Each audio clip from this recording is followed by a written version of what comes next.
안녕하십니까? 2024년 1월 12일 금요일 인도네시아 헤드라인 시작합니다. 첫 번째 소식입니다. 인도네시아 대통령 선거가 다가오는 가운데 현직에 있는 조코위 대통령이 야당 후보 프라보워 수비안토와 단둘이 식사하는 모습이 공개되면서 중립 비무 위반 논란이 일었습니다. 이들이 함께 식사한 것은 대선 후보가 확정된 지난해 10월 이후 처음으로, 이에 대해 여당 투쟁민주당과 여당 대선 후보 간자르 프라노워는 조코위 대통령의 중립 의무 위반을 비판하며 공정한 경쟁을 위해 권한과 권력의 남용이 없어야 한다고 주장했습니다. 이에 대해 정치평론가는 이번 대선에서 조코위 대통령이 여당이 아닌 야당 후보 프라보워를 자신의 후계자로 보여주려는 의도로 해석했습니다.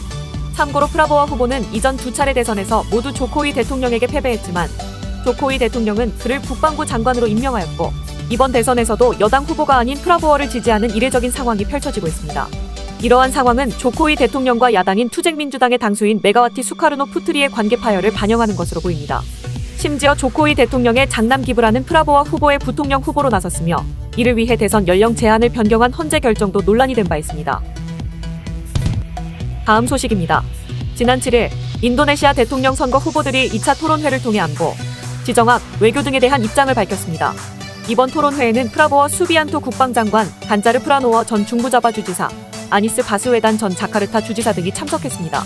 선두 후보인 프라보워는 당선 시 인도네시아의 비동맹 외교 노선을 유지하며 모든 강대국들과의 긍정적인 관계를 유지할 것을 강조했습니다. 그는 모든 강대국들과의 좋은 관계가 국익을 확보하는 길이라며 설린 외교 정책을 추구하겠다고 밝혔습니다. 2위 후보인 간자르는 중국의 확장에 대한 견제가 필요하다는 입장을 표명하였습니다. 그는 중국의 군사 현대화가 진행 중인 만큼 남중국해 영유권 문제에 대해 임시협정이 필요하다고 주장하였습니다. 3위 후보인 아니스는 최근 증가하는 사이버 공격에 대응하기 위해 사이버 방어체제 구축을 중점적으로 추진하겠다고 공언했습니다. 또한 그는 문화와 예술 등을 통해 인도네시아의 소프트 파워를 강화하겠다는 계획을 밝혔습니다. 참고로 이번 대선에서는 약 2억 5천만 명의 유권자들이 참여하며 1차 투표에서 후보가 과반수의 표를 얻지 못하면 2위 후보와 결선 투표를 치를 예정입니다. 현재 프라보워 후보는 여론조사에서 강세를 보이고 있어 첫 투표에서 과반수의 표를 얻을 가능성이 높다고 보고 있으며, 만약 결선 투표가 진행될 경우 3위인 아니스 후보가 2위인 간자르 후보를 제치고 결선 투표에 진출할 가능성도 있다고 전해졌습니다. 다음 소식입니다. 루훗 빈사르 판자이탄 인도네시아 해양투자조정부 장관은 최근 인도네시아 내에서 리튬 자원을 발견했다고 발표했습니다. 루훗 장관은 발견된 리튬 원천의 용량이 상당함을 밝혔으나 그 위치와 총량은 공개하지 않았습니다. 참고로 리튬은 전기 자동차 배터리 제조에 필수적인 원료로 알려져 있습니다. 이번 발견은 인도네시아가 전기 자동차 배터리 제조에 필요한 모든 광물 원료를 확보하게 된 것으로, 이전에는 리튬의 부족으로 인해 전기차 산업 발전에 제약이 있었고 리튬 생산 국가인 호주와의 협력이 필요했었습니다. 또한 이번 리튬 자원 발견은 차기 대통령 당선자에게도 중요한 과제가 될 것으로 예상되며, 루훗 장관은 지역 사회와 정부의 협력을 통해 이 문제를 해결할 수 있을 것이라고 강조했습니다. 한편 인도네시아와 중국은 리튬 배터리, 반도체, 제약 등 다양한 산업 분야에서 협력을 강화하고 있습니다.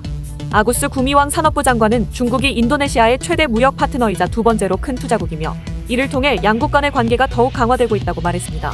이에 따라 산업부와 중화인민공화국 공업정보화부 간에는 산업협력을 위한 양해각서 체결을 준비하고 있으며, 해당 MOU에서는 자동차, 리튬 배터리, 반도체, 바이오, 제약, 산업기술 개발 등에 대한 협력이 포함되어 있습니다. 다음 소식입니다. 인도네시아 대선 경쟁이 치열해지는 가운데 잠수함 구매 사업이 주목을 받고 있습니다. 대통령 후보인 간자르 프라노워는 최근 토론회에서 국방장관이자 대통령 후보인 프라보워 수비안토에게 한국과의 잠수함 건조 협력에 대해 질문하였습니다. 그는 남중국해의 긴장으로 인해 국방력 중 해군력을 강화하고 전투기 구매 등 공군 국방력 향상을 시켜야 한다며 자국 방산산업 강화를 위해 개발 계획도 일관성을 가져야 한다고 말했습니다. 이어 인도네시아 국영조선소 8의 잠수함 건조를 포함하여 개발 계획의 일관성을 유지해야 한다며, 자신이 알기로는 한국과의 잠수함 협력을 취소한 것으로 안다며 프라보워 수비안토 후보자에게 해명을 요구했습니다. 이에 대해 프라보워 수비안토 국방장관은 남중국해의 긴장이 인도네시아에 직접적인 영향을 미치지는 않지만 인도네시아가 강력한 국방체제를 갖추는 것이 얼마나 중요한지를 보여준다고 밝혔습니다. 참고로 간자르 프라노워 후보자가 해군력 강화를 강조하는 이유는 미중 갈등 여파 때문입니다. 미국과 중국이라는 초강대국의 돌발 군사행동으로 자국이 피해를 입지 않기 위해 자체 해군력 강화가 절실하다는 주장이며, 특히 인도네시아는 남중국해 영유권을 일방적으로 주장하는 중국을 견제하기 위해서라도 잠수함이 필요한 상황입니다. 한편 간자르 프라노워 후보자가 언급한 한국과의 잠수함 협력은 인도네시아 잠수함 2차 사업으로 배수량 1,400톤 급의 세척을 건조하는 계획이었습니다. 해당 사업은 2019년 3월 대우조선해양에 발주되었으나 아직 신용장에 서명하지 않아 건조 작업이 지연되고 있으며 하나오션은 인도네시아와의 잠수함 사업이 취소된 바 없으며 계약 발효를 위해 현재 협의 중이라고 밝혔습니다. 다음 소식입니다. 인도네시아 항공당국이 미국에서 발생한 보잉 737 맥스 9 기종의 비행 중 동체에 구멍이 생긴 사고와 관련하여 동일 기종의 운항을 중단하였다고 발표했습니다. 교통부는 라이온에어가 보유한 보잉 737 맥스 9 여객기 세대의 운항을 일시적으로 중단하게 될 것이라고 밝혔습니다. 민간 항공국장은 라이온에어의 보잉 737 맥스 9 항공기는 중간 출구가 없어 사고가 발생한 알래스카 항공 항공기와 구성이 다르지만 안전성을 확보하기 위해 미국 연방항공국, 보잉, 라이온에어 등과 협의하여 운항을 중단하기로 결정했다고 설명했습니다. 해당 결정은 미국 오리건주 포틀랜드에서 이륙한 알래스카 항공 1282편 보잉 737 맥스 9 여객기의 동체 측면이 이륙 직후 공중에서 떨어져 나가는 사고가 발생한 뒤 내려진 것입니다. 해당 사고로 인해 미국 연방항공국은 보잉 737 맥스 9 기종 171대의 운항을 전면 금지하였습니다. 참고로 보잉 737 맥스는 인도네시아에서 2018년과 2019년의 추락 사고로 총 346명의 사망자를 낸 바 있습니다. 특히 그중 첫 번째 사고는 인도네시아 라이온에어의 비행기에서 발생했으며 당시 189명이 사망하였습니다. 해당 사고로 인해 보잉 737 맥스는 전 세계에서 20개월간 비행이 중단된 바 있습니다. 다음 소식입니다.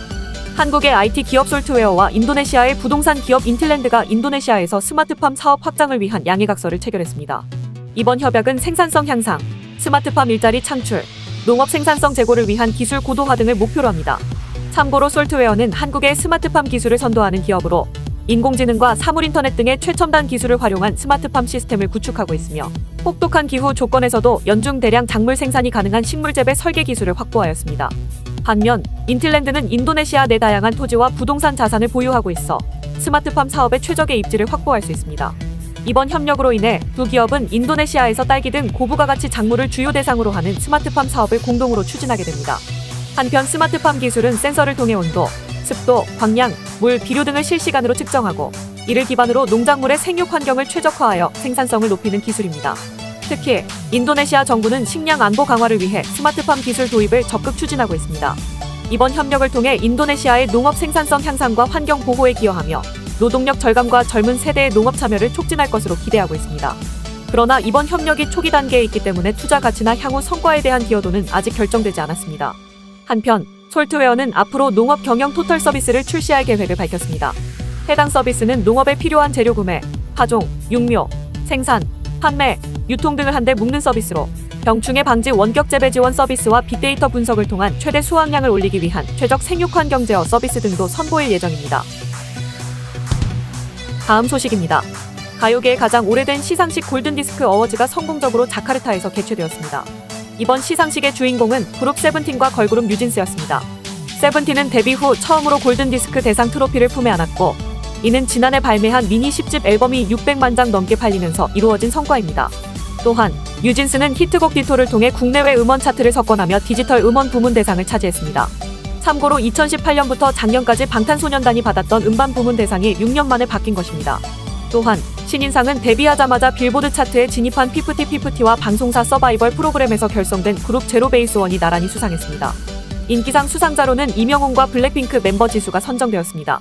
하지만 이번 행사는 일부 무례한 한국 팬들의 행동으로 인해 부정적인 주목을 받기도 했습니다. 한국에서 온 일부 팬들이 행사장에서 소란을 피우며 보안 요원들과 충돌하는 모습이 소셜미디어를 통해 널리 알려졌습니다. 이들은 전문 카메라 반입 금지 규정을 어기고 이로 인해 발생한 실랑이를 일으켰습니다. 해당 사건은 이번 골든디스크 어워즈의 성공에 찬물을 끼얹는 행동으로 이번 사건에 대한 추가 조치나 제재는 아직 알려지지 않았습니다. 시청해주셔서 감사합니다. 다음 시간에 뵙겠습니다.